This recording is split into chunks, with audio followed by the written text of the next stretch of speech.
It's inspiring, it's thought provoking, it's mind blowing, it's challenging, it's eye opening. Watch, let's talk.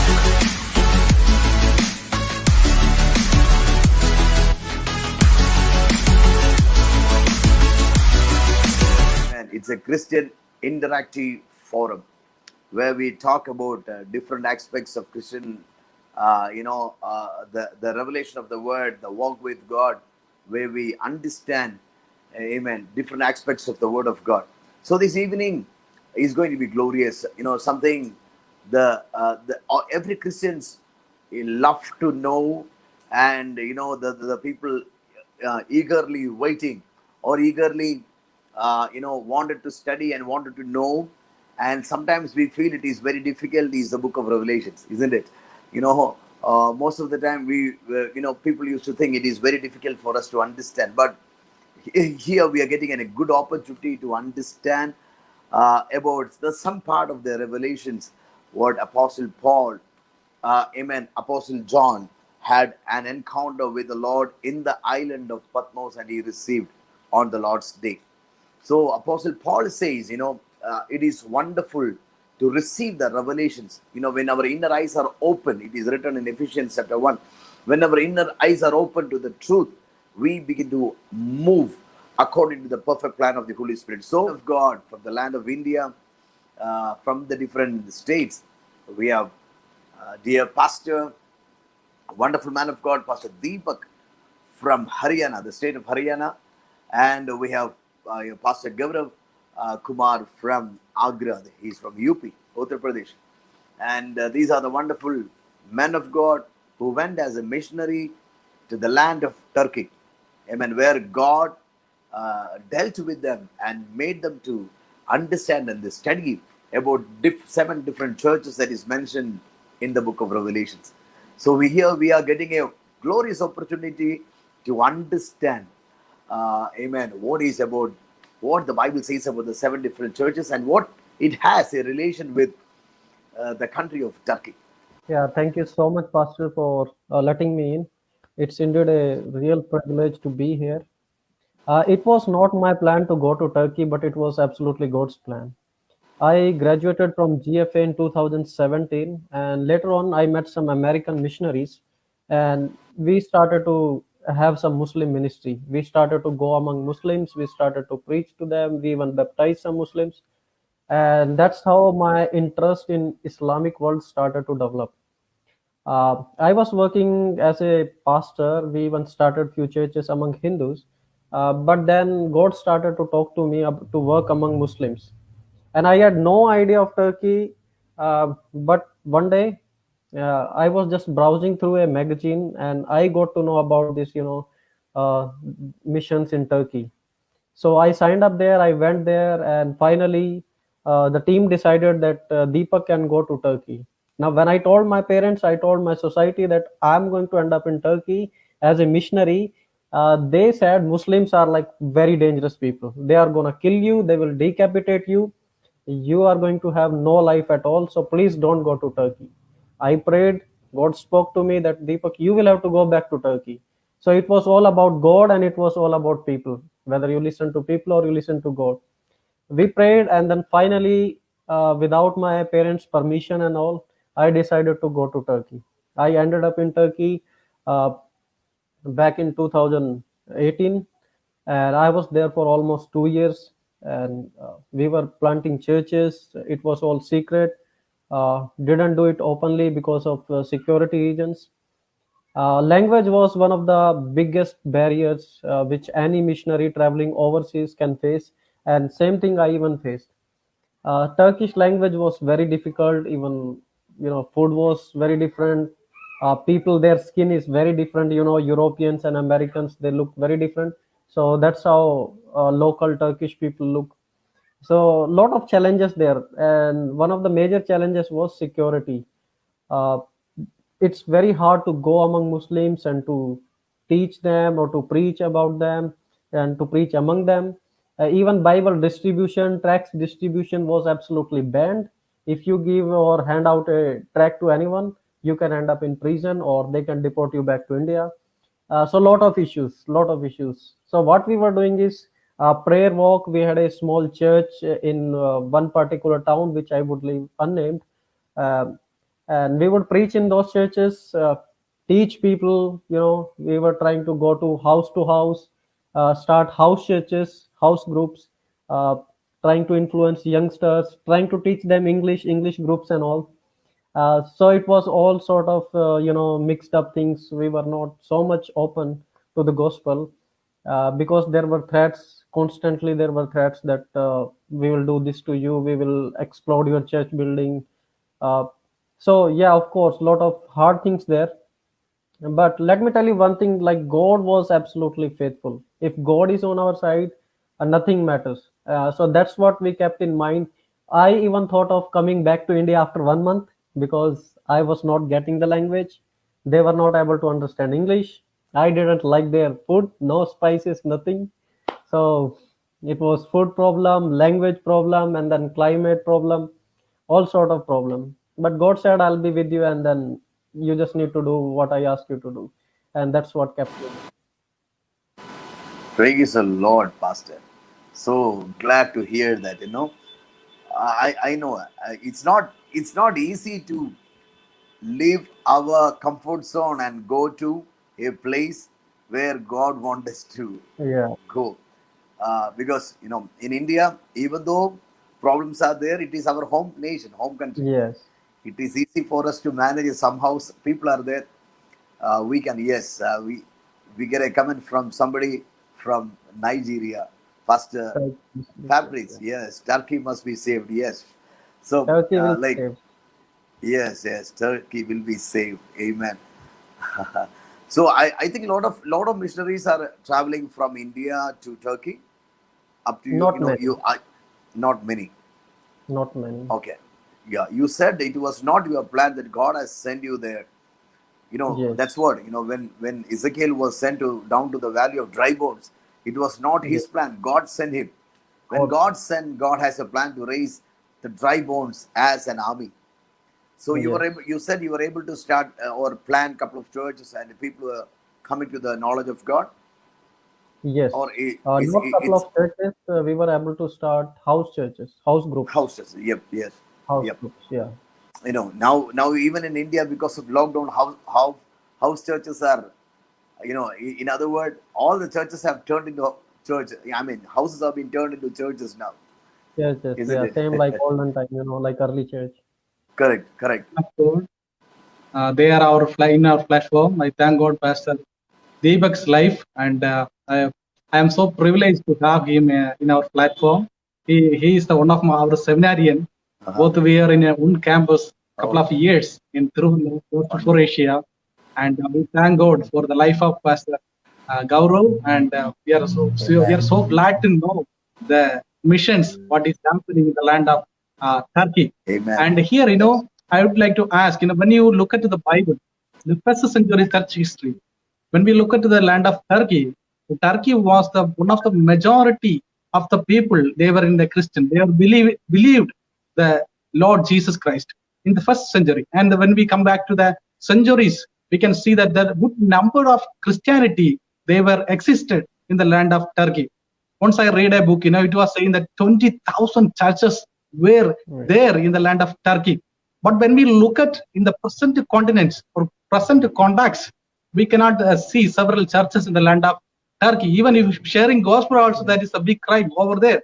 And recently, couple of I think 10 or last week, I heard a news that the great that cathedral Hagia Sophia become one of the mosque again, and it was a shock for me. When I heard the news, it was a shock for me. Now the land once it was like a Rome or Jerusalem for the Christianity, but now the present situation is totally up and down. And my heart was crying, Lord, what is happening in the land of Turkey? And now I would like to know about where we did mistake. Once we were in a majority, and we had a good number of churches, 20,000 churches in the land of Turkey. But at present, what happened to our Christian brothers in the land of Turkey? Pastor Deepak, if you could Yeah. like to explain us, it will be great, grateful to those who are watching us and as well as our church members also. Thank you. Over to Pastor Deepak. Actually, brother, only this was not our problem. This was not from Christian side. It happened, when Islam was Yeah. spreading. When Islam came into power, things started to change because Islam was a religion of force. So when Islam came in, seventh, eighth, then situation started to change. There were a lot of persecutions. Christians were killed, and lot of invasions from the other side. So that's how they started to come in and they started to capture this land. This Hagia Sophia was one of the biggest churches in the world at that point of time. But today it is just a museum, and now they have shifted into mosque. So because of Islamic rule, they were absolutely against Christians. Christians were killed, they were burned, their women and ladies were raped.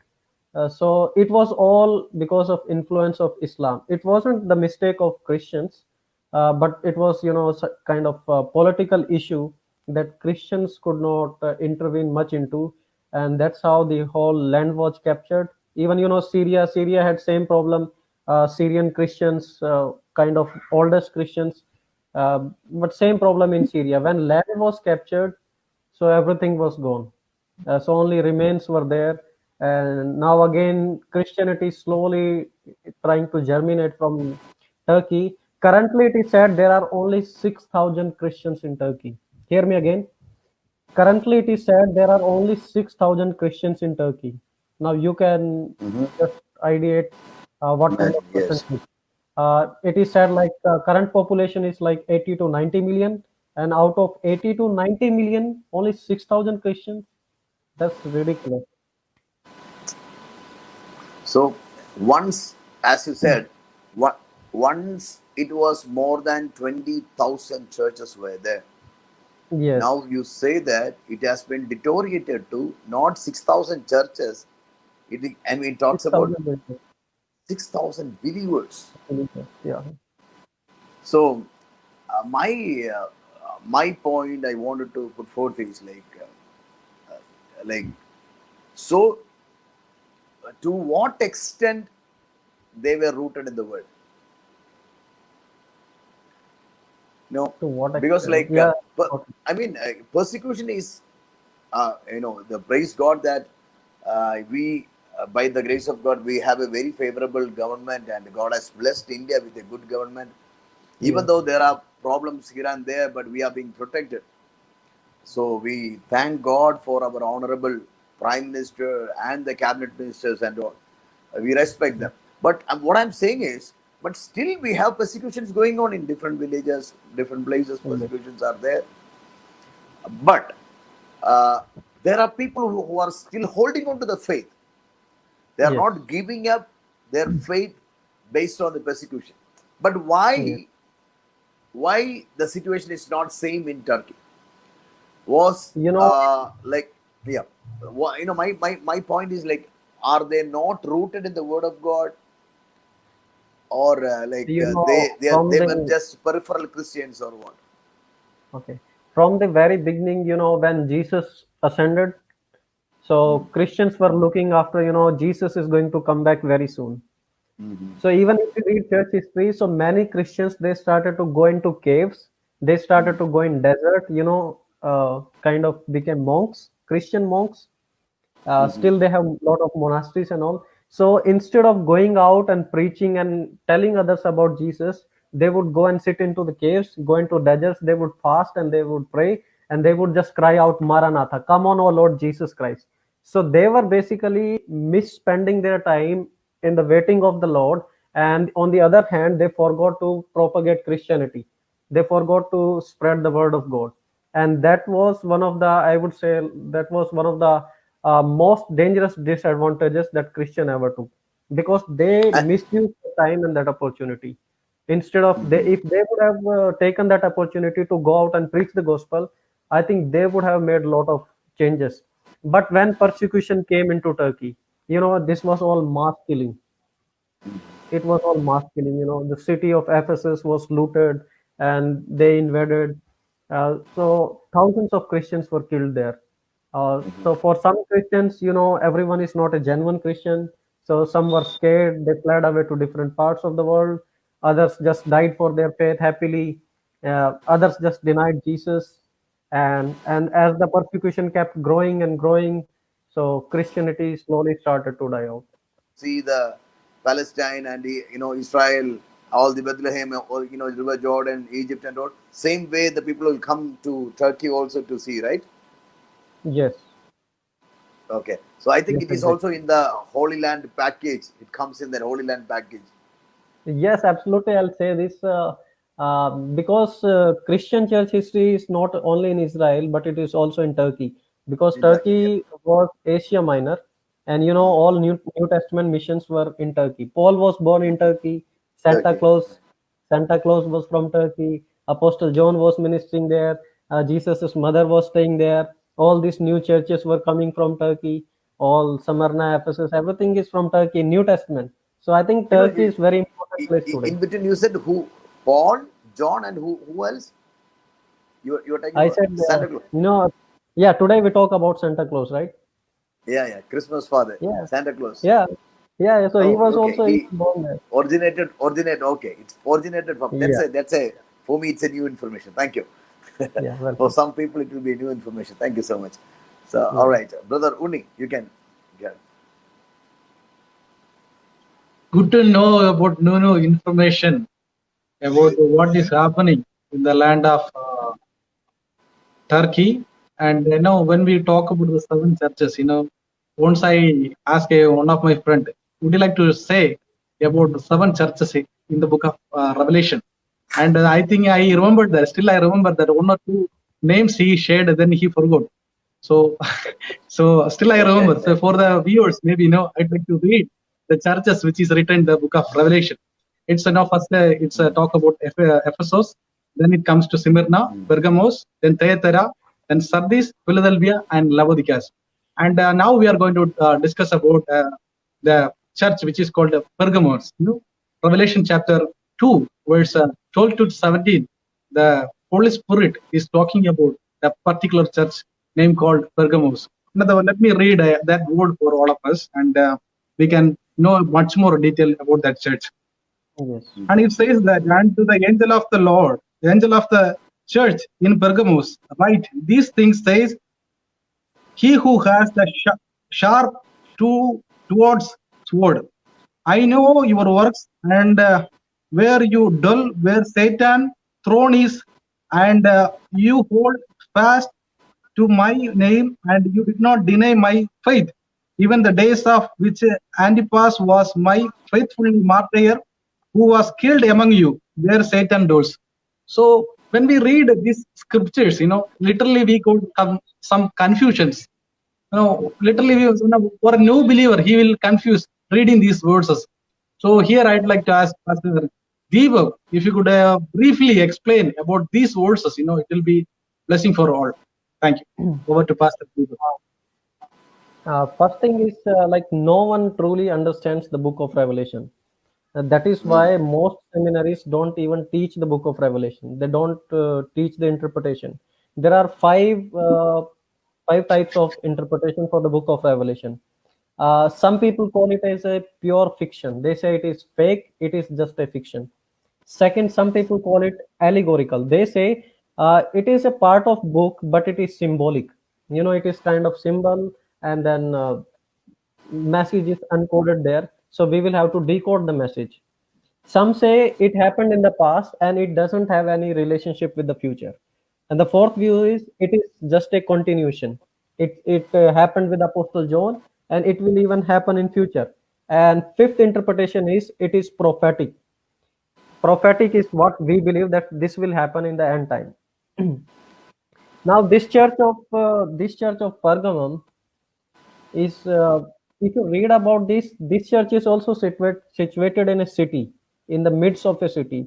But God says, I know your works and I know where you live and where Satan has his throne. So God is particularly pointing out in this particular place, devil has established your place. In Pergama, if you visit Pergama today, church building structure is not so good. No believers there. I don't remember if I have ever seen any church in Pergama. So this was basically, God did his part, but people failed to do their part. And instead of worshiping God, they moved back to something else which wasn't from God. And that is why God says, I know devil has established his throne among you. And even there were people like Antipas, they were killed for their faith in Jesus, but to others it didn't make any sense at all. They said, if he's dying, let him die. And later on, he says, you have people there who hold to the teaching of Balaam, who taught Balak to entice the Israelites to sin by eating food sacrificed to idols and by committing sexual immorality. So that was their lifestyle, same like the church of Corinth. And if you are holding onto two things, you are like Paul says in Romans 8, if you are walking according to the spirit, you will kill the flesh. If you are walking according to the flesh, you won't live in the spirit. The same thing was happening there. There one side is into God, other side is into flesh world, sexual immorality and doing all the works of devil. And that is why this church of Pergama didn't survive at all. And even if you look at the structure of this church, it is broken. It is broken, and not many tourists go there. Ephesus, Smyrna, and all these places are like very touristic. Lots of thousands and thousands of people visit there. But Pergama, no one even visits there. So what God said, like, you have established the throne of devil there, so it has influence. It has got the influence there. So no audience at all.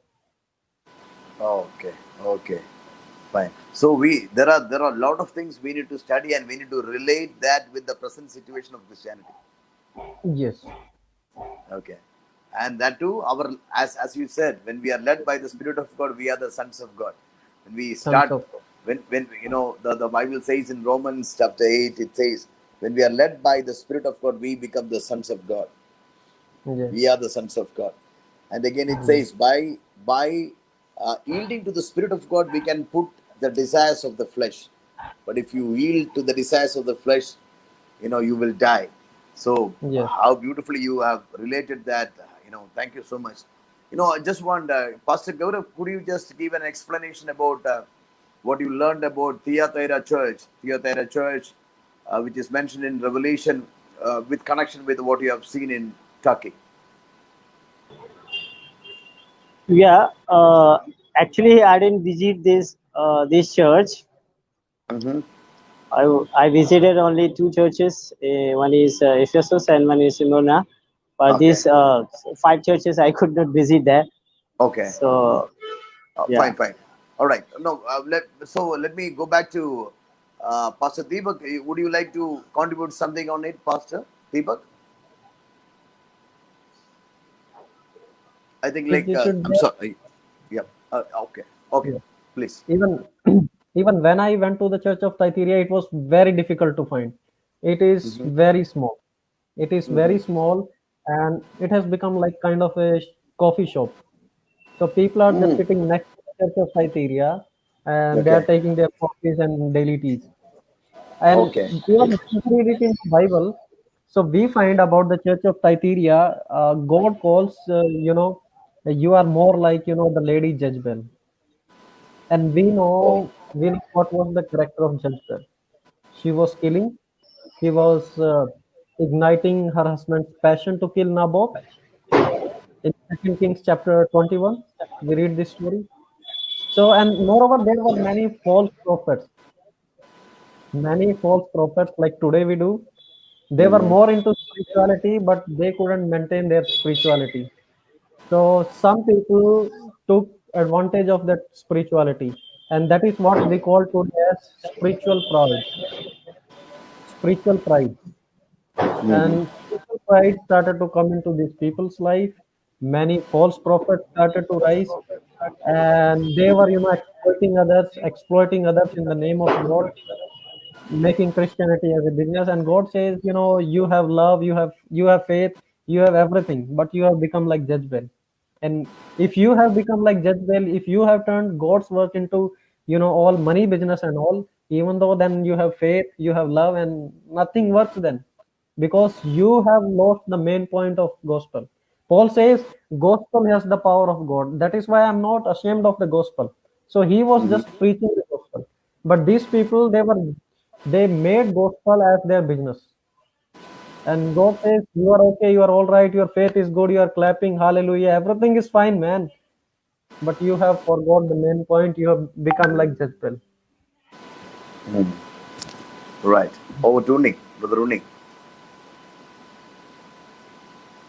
Nicely, Pastor Debra Chauhan has explained. Now we'll go back.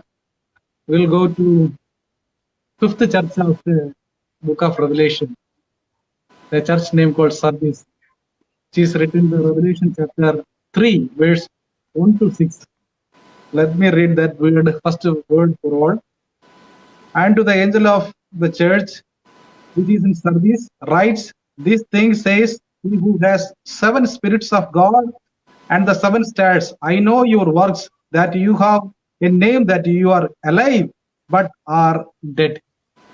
So that same words talks about the church name called Sardis. Would you like to explain what happened or what is the character of the church of Sardis? Over to Pastor Deepak. Ravi Zacharias recently died. And he said a text without context is just a pretext. A text without context is just a pretext. So if you want to understand a text, you will have to know the context. Now, Church of Sardis is one of the most fascinating churches out of all these 7 churches. Today, Sardis is known as Sard, and during its time, it was one of the wealthiest city. It was one of the wealthiest cities. River was right in the middle of the city, and they were having it was the capital city of Lydian Empire. And later on, Alexander the Great comes and he seizes this city, and it becomes as a very prosperous trade center. Now, the church of Sardis was destroyed by an earthquake. Can you hear me? The Yes, church of we can. Sardis, Yeah. Church of Sardis was destroyed by an earthquake. And even many Persian kings were coming there. Alexander the Great came there. So the people in Sardis, if we read history, people in Sardis were very proud of their city. They said our city is very stronghold. It is one of the wealthiest city. We have got very good architecture and all. No one can come and defeat our city. So they were very proud of it. But then suddenly Alexander the Great comes into the scene. Sardis is gone. Sardis was very powerful because of its military power. They had very strong military power at that point of time, like in 680 to 547 BC. Another thing, all these churches have some real problems in common. When we were talking about Ephesus, I told you next to Ephesus there was temple of Artemis, the Greek goddesses. Same thing is with Sardis. Sardis structure is so beautiful. Out of these 7 churches, I would say the structure of Church of Sardis looks very beautiful. Okay. But they were very proud. They were very proud of their military power. They were very proud of their wealth. And Sardis was very well known for its wool industry. Very well known wool industry was there. And can you see this? This was the goddesses. Okay. This was the goddess, and they were worshipping this goddess there. A goddess with many breasts. So what this goddess was teaching people to have sex, to have multiple sexual partners. So when people started to go and follow this goddess, so they were trapped into something else. They were trapped into lust. People started to follow them. Ephesus and this, Sardis, they had same problem, and that problem was same like what was happening in Old Testament. They were taken back to pagan gods. So paganism. Yeah. Okay. Yes, Yeah. Then we'll come back to 6th chapter of the book of Revelation. It talks about church of Philadelphia. When we read the book of Revelation, chapter 3, verse 7 to 13, we can see the Holy Spirit talks about the church of Philadelphia. Let me read one word for all so that we can understand what happened over there.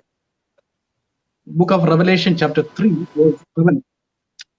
And to the angel of the church in Philadelphia, write, this thing says he who is holy, he who is true, he who has the key of David, he who opens, no one shuts, and shuts, no one opens. I know your works. See, I have set before you an open door, and no one can shut it. For you have little strength, have kept my word, and have not denied my name. Indeed, I will make those of the synagogues of Satan who say they are Jews but are not, but lie. Indeed, I will make them come and worship before your feet and know that I loved you. So these words talks about the Church of Philadelphia. So the pastor, what happened? Why the Holy Spirit is instructing in this manner? Pastor Deepak, would you like to explain what happened over there in the first century and what is the present situation now? Please explain us. Thank you. In church history, the Church of Philadelphia is also known as a missionary church or a church with opportunity. The Church of Philadelphia is very small. I'm sitting in a very small room. It is just a little bigger than that. This is church, and next to church is the mosque. Philadelphia is also located into one of the major junctions. Like at the other hand, there's another city. On this side, there's another city. So Philadelphia was one of the centers.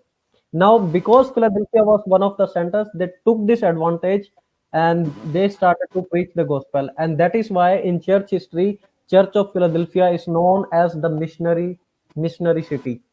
And the Church of Philadelphia is brotherly love.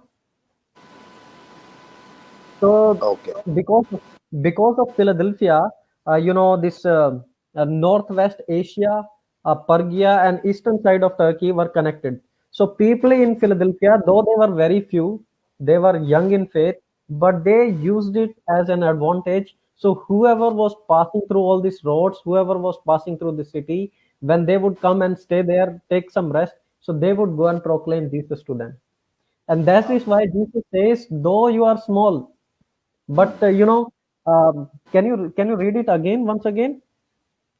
If I open a door, no one can shut, and what he shuts, no one can open. I know your deeds. I have placed before you an open door that no one can shut. I know you have little power. When we read this text in Greek, it is very interesting.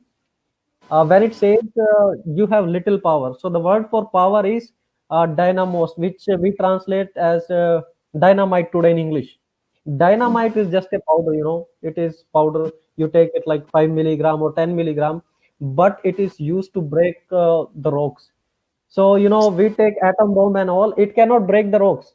It can kill people like terrorists too, but it is dynamite which breaks the rock. And God says, I know you have little power. You are little, very small, but your power is like dynamite. So when this Church of Philadelphia used this power, so they were able to convert and they were able to convince and reach out to thousands of people. And that is why God says, you have little power, but your little power is exploding, and I can see thousands are being reached and thousands are being changed through you, Philadelphia. That is why God says you are having brotherly love. That is what Philadelphia means, brotherly love. So they took it as an advantage that our brothers, those who don't know Jesus, so they are our brothers in Christ, and we need to reach out to them with the gospel. And that power was exploding. And when I reached to the Church of Philadelphia, not many people go to the Church of Philadelphia because it is very small. There are only few pillars. But I was very, very excited to visit this church because when I was studying in seminary, I preached my sermon on Church of Philadelphia. And I never knew that next year I'm going to visit this church. Wow. So when I got there, I said, I have preached this sermon, but I'm going to visit. Even though I will have to pay some extra money, stay in hotel rooms for 2 more days, but I'm going to visit this city. And when we went there, my friend said, see, nothing is here, only pillars are here. But I told him, the kind of feeling I have for this church, because I wanted to know why out of these 7 churches, God is appreciating the Church of Philadelphia, the smallest church. Our smallness doesn't matter with God. Amen. It is His power. And when He empowers us, it is going to explode. And that is what is happening in Turkey today. Let me tell you one thing. See, people are giving lots of fake information and all. Persecution is there, everything is there, but hundreds of youngsters, hundreds of people are seeing the dreams of Jesus. For example, you go to any church website or in Turkey, so they will give you options. How do you want to contact us? Through email, through phone number, and have you seen any vision? Have you seen any vision or dream? They have a separate option for this, even on their website. Wow. How? Let me show you one thing. Earlier we spoke about Bible distribution is banned in Turkey. It is absolutely correct. But we prayed and God helped us. God helped us to go to the local authority. There was a fair for 3 days. We asked them, we are going to distribute Bibles. We are going to just put our bookshelf. Can you allow us? They said, no, it is a Muslim country. It is a Muslim festival. You cannot do this. You are Christians, coming from Western world. You cannot do this. But we said, we won't force anyone.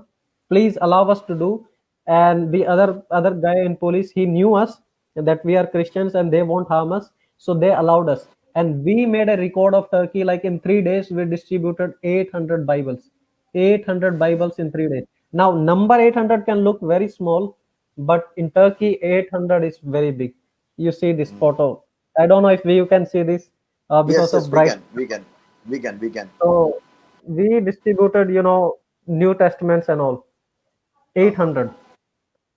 Okay, So it fantastic. was and the other day I saw two girls are coming to the church. I used to stay in the church, and they said, brother, is this a church? I said, yes, this is the church. I said, what do you want to know? He said, last night Jesus came to my dream and Jesus showed me Wow. this place. Jesus showed me this place. Now I want to come and attend this church. Is there someone else who can help me? I gave her books and I said, okay, I'll call someone else. So I called the pastor and we got connected. And today these two girls are baptized. They are our Amen. regular church members. They are coming and attending the service there. And not So only that this, means, yeah, please. yeah, So that means there are like many. these 2 years of your ministry as a missionary in Turkey really have influenced you so much. Yeah, very deeply, very Wow. deeply. Even in future, I'm looking forward to go back to Turkey after I finish my work here back in India. So I actually had no plans to come back to India, but God started to speak. God said, you have started something else in India and you haven't finished it. So go back to India and then come back again to Turkey. So I started to Okay. hear it multiple times. So I moved back to India, but again, I'm looking forward to work among Muslims in Turkey. Okay. Okay. Yeah. Wonderful. Yes, Brother Rooney. I heard the words of Pastor Deepak Chauhan. It's a heart-touching testimonies we are hearing from the land of Turkey. Once I read a Christian magazine, I saw a testimony. One man accepted Jesus Christ in his dream, and I was thinking, Lord, is there why there are many missionaries? Why people are having encounter with Jesus? Then after some days, I came to know that people are not ready to go and preach the gospel.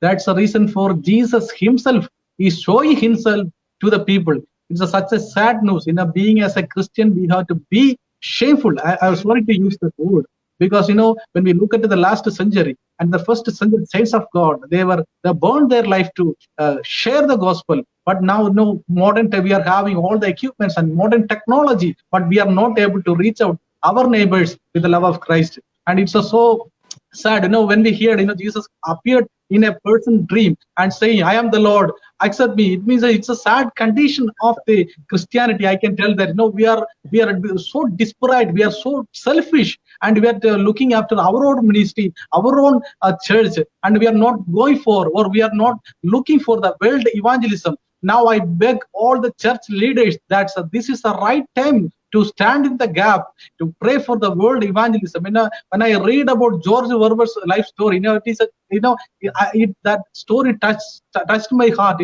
What are the things he get in his marriage reception? He sold everything and he gave it for the world evangelism. Now I know through this Pastor Deepak's life experience, I encourage all the young men of God, leave everything. No, I like to walk in the prosperity, but always when we go look at the prosperity, it's not the biblical. When we started to look at the life of Jesus, when we started to look at the life of body of Christ, the prosperity is nothing. Everything shall follow us. And here I mentioned all the men of God in India have to leave your comfort zone and start to stand in the gap to pray for the world evangelism.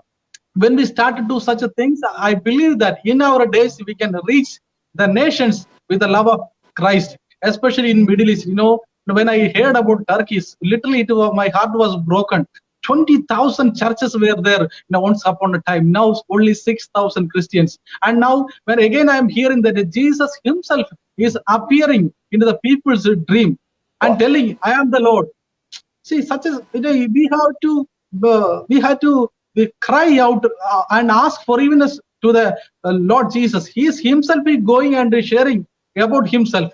And this is the right time. We have to stand in the gap and pray for the Middle East Christians. And I pray that on the days to come, the Holy Spirit send his revival in the land of Egypt, in the land of Syria, in the land of Turkey, in the land of all the Middle Eastern nations. I pray that the Lord will rise many indigenous missionaries through our ministry. I believe that on the days to come, as a love and compassion ministry, we believe that we are not called for a particular place. We are called for a world evangelism. I pray that on the days to come, the Lord will help us to move forward or march forward to the nations. And now here, let me come back to the churches, the final church, Laodiceans. The seventh number is the number of God.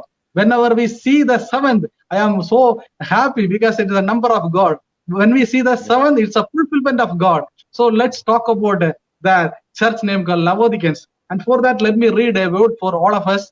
Revelation chapter 3, verse 14 and 22. It's talk about the church of Laodiceans. Let me read for all. And verse 14. And to the angel of the church of Laodiceans, write these things, says Amen, the faithful and true witness, the beginning of the creation of God. I know your works, that you are neither cold or hot. I could wish you were cold or hot. Verse 16. So then, because you were lukewarm and neither cold or hot, I will vomit you out of my mouth. So, Pastor, according to these words, we can understand the character of the church of Laodiceans. Would you like to explain what happened there in the first century and what happened in the present situation? Over to Pastor Deepak. Laodicea is a very interesting place. It is near to a town called Denizli in Turkey. Interesting part is Jesus says, you are neither hot, you are nor cold, so I'll spit you out. Laodicea is very near to Colossae. In Bible we read about the letter of Colossians. So they are very, very close, very near. Now, when Jesus said, you are neither hot, you are nor cold. So currently, if today you visit the church of Laodicea, you will find in Laodicea there are hot water and the cold water coming out from two sides. And this water is mixing and it is becoming like minerals and everything seems like snow. So when water is coming cold and water is coming hot, so no taste. It is just turning into minerals. So Jesus was trying to convey a message. See, if you are neither hot, you are not cold, you are not going to have any life at all. So today this place Laodicea, from Laodicea you can see there is a place called Pamukkale. Pamukkale means cotton castle, or otherwise a town of cotton, because everything has become white. Why? Because hot water was coming and the cold water was coming, so everything has turned into minerals. No life at all there. It is a very beautiful touristic place there, just only for tourism, not for Christians, no Christianity at all. At least in Ephesus and all, there are churches, handful of churches, handful believers are staying there. But in Laodicea, nothing. Now the structure of Ladokia is very big. I think it is spread into 3 to 5 kilometers. It is very big. You even cannot walk on foot and see all these places. So when Jesus says, "See, I know your deeds. You are neither cold nor hot. I wish you were either one of them. So because you are lukewarm, I'll spit you out. You say, I am rich. I have acquired wealth and do not need a thing. But you do not realize that you are wretched, pitiful, poor, blind, gold refined. I counsel you to buy from me the gold refined in the fire so that you become rich, and white clothes to wear so that you can cover your shameful nakedness, and uh, salve to put your eyes so that you can see. Those whom I love, I rebuke and I discipline. So be earnest and repent. Here I am. I stand at the door and I knock." So when Jesus is telling them, "See, you are very shameful, you are pitiful," they were running churches, but at the same time, out of churches, they were also running shops. So if you visit Ladokia today, all you see is nice structure, nice shops, but no gospel and no Jesus. So whenever there is no Jesus in life, things die. And that is what was happening with the church of Ladokia. So neither hot nor cold, neither you are into Christ, nor you are into Bible or mainstream Christianity. You are nowhere near to Christ, but you act as though you are a Christian. You act as though you are following Christ. And finally, that happened to Ladokia. It is neither hot nor cold. It has just become minerals. People are coming, taking photos, going, nothing else. Life has died in Ladokia. And Jesus says, repent. Repent before life dies from you. Otherwise, it is going to be very, very late. Wow, what a wonderful session. No, I was literally just listening and listening. It was like we are reading and understanding the book of Revelations. Thank you so much, Pastor. It was a Yeah, really informative sessions. Praise God that God has taken you there and taught you about this so that you can encourage the body of Christ about it. At last you said about Laodicea. Let us not be lukewarm Christians, yeah, neither hot or neither cold. Amen. Let us yeah, stick on to God, and that means there is no life. Yeah. When yeah. we are lukewarm Christians, there is no life. Christianity is full of life. Life. Amen. The life giver is in us. In him was the So, light. And that light was the life yeah, of man. Amen. So what beautifully you have conveyed, and thank you so much for joining our talk show, Pastor. So, It's my brother. yeah, and I think because of some network connection, Pastor Gaurav could not come back. No Yeah, problem. Anyway, in his absence, I want to thank him also, and want to thank dear Pastor Deepak for giving you a wonderful time, blessed time. We were really blessed. I was personally blessed. you know yeah, it is very difficult for a ordinary believer to understand the book of Revelations, but you made it very simple. You yeah, explained it so well, so simple for everybody to understand. I know, if at all anybody you have not seen from the beginning, you need to watch it. The viewers, I want to tell you, you have to share it. Make a point that you need to share to the people. It is very easy to understand, how and what the Bible says about the seven different churches, and how dear pastors were able to study there by God has sent them as missionaries in Turkey. What a joyful time. So I want to encourage the people of God, the young people who are watching us. Pray that God would speak to you. Let us rise as missionaries, go impact the nations for Christ. And as Brother Unni said, let indigenous missionaries rise from every. Yes, Brother Vishnu, let the missionaries rise up. Yes, that's our prayer and that's our heart cry. And now this season is the season of harvest. And one thing really it touched me is like you were saying about the people are dreaming about Jesus and yeah. they get the dream. That's amazing. Another thing, And not uh, yeah, please, just please, please. not only dreams, but Mm. through internet and Google, people are starting to know the God. Yep. One man, he said he was sleeping and then Jesus appeared to him, but he wasn't so sure if it was Jesus or somebody else. So he Googled it. Google, can you tell me where is church? And Google showed him the way. There's a church there, like around 3 kilometers from there. This guy goes to Wow. the church and he accepts Jesus. And today, after 7 years, he is working as a Christian apologist in Turkey. He's writing books. He's Amen. defending Christianity among Muslims. So God ways Fantastic. are miraculous. Amen. Praise be to Jesus Christ. What a joy Yeah. to hear the kingdom of God is advancing. Thank you so And much, I would Pastor. also request our viewers, see, we have enough of missionaries in India, we have enough of churches in India. Need in Turkey is very great. It is far greater than you and me understand. You know, 80 million people, and out of these 80 million, only 6,000 believers. I don't know what percentage is that. It is not even 1%. Mm. Yeah. So 99.99 are going to hell without Jesus. So need is very great in Turkey. Need is very great.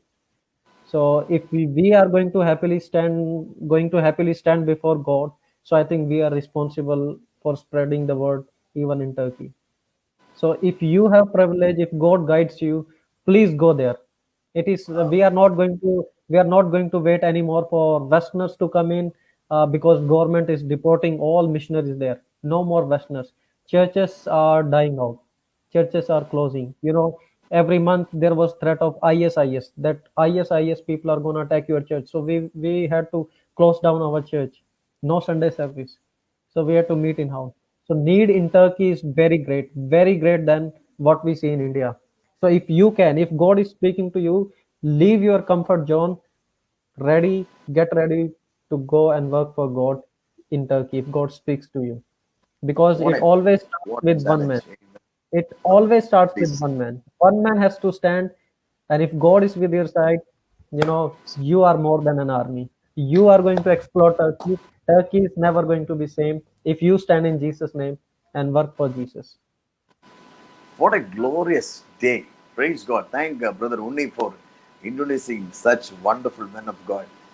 And once again, I want to thank dear Pastor. Thank you so much for My privilege. Thank you. passing out this information to us so that, you know, we will really look into it seriously and we will just look into ourselves, what we are and what we have to. So, Sure. well, we'll just pray for the people who are watching.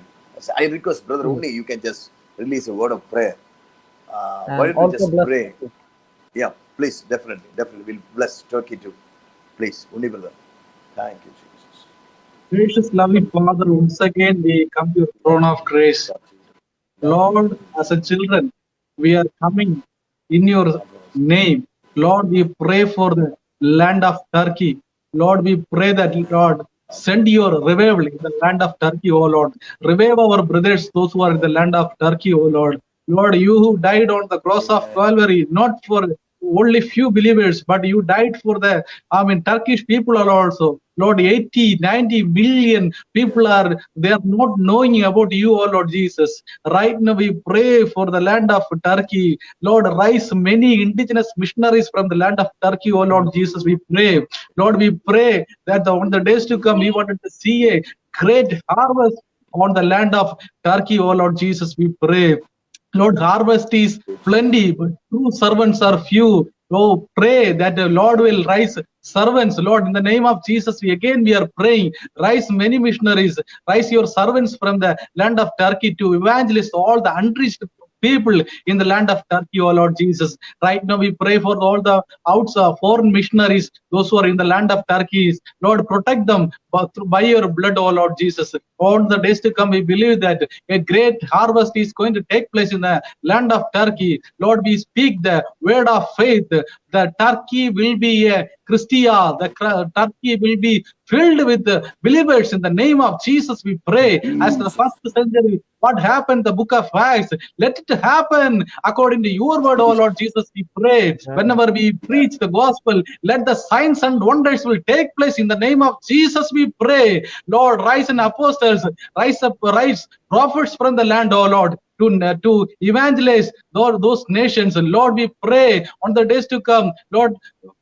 thank you that you are going to do a mighty miracles in the land of Turkey. Thank you for everything, Lord. Lord, speak to us, speak to our Indian brothers and those who are watching right now to reach out unreached nations with the love of Christ, oh Lord Jesus. Thank you for everything. Thank you for precious, beloved men of God in our platform. Thank you for our dear pastor, our dear pastor in our platform. Thank you for everything. In Jesus' mighty name we pray.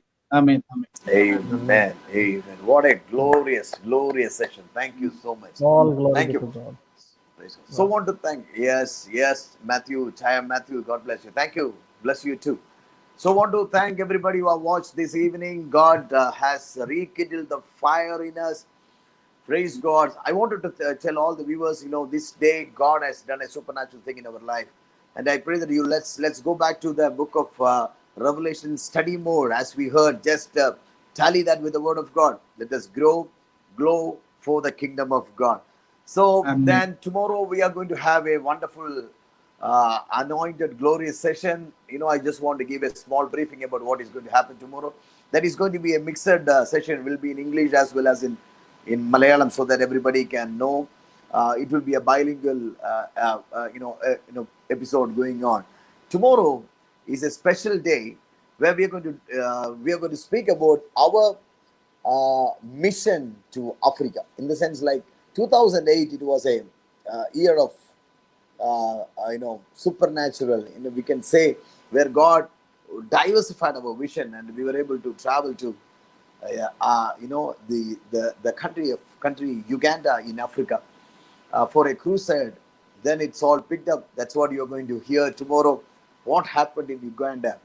As a group of some young people went there, challenged, were able to challenge the Ugandans, and we were able to see uh, missionaries coming up, powerful men of God coming up, and there begin one Bible college, a mission school, where we are seeing evangelists, pastors rising up in that place. In a short span of time, in 6 months, just want to uh, encourage you. It's going to be a surprise tomorrow. Don't miss it. We are going to have Brother Vishnu Raj, the principal of missions, African Ugandan missions, and Brother Nitish, who went as a missionary to YWAM to study there. From there, it all picked up. Then we have Berlin Babu, and we have Joel, and Brother, Blessing from Bangalore, and we have Pastor Joby Devasia from the country of Oman, who all become partners along with us in our vision, and we were able to go into this place. And we have Shine, Brother Shine from our ministry also. We went as a team there for a crusade. Then it's all happened in a different way, where we could see the move of God. Tomorrow we are going to hear their experiences, how we were led by the Lord to the land of Uganda.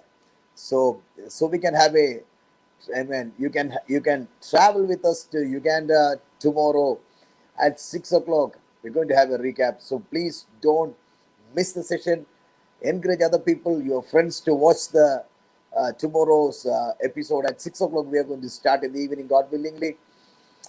Till then, be blessed, be safe, and God bless you. Tomorrow morning, don't miss our Good Morning Jesus daily devotion.